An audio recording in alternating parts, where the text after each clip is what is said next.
guys, and welcome back to this channel. And this video I'll be showing you guys how you can import subtitle files on CapCut PC. So select your video and go to text and select local captions. So it's the one at the very bottom.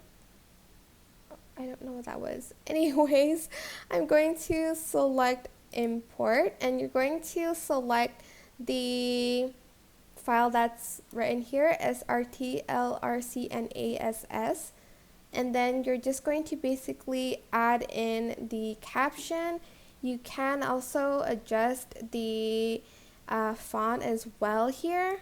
So let's just adjust the, here you can adjust the font size and also change the font, and you can even add in like a background for it. Wait, maybe not like this, something like that. And maybe you want to adjust the opacity of the background so it looks like a caption.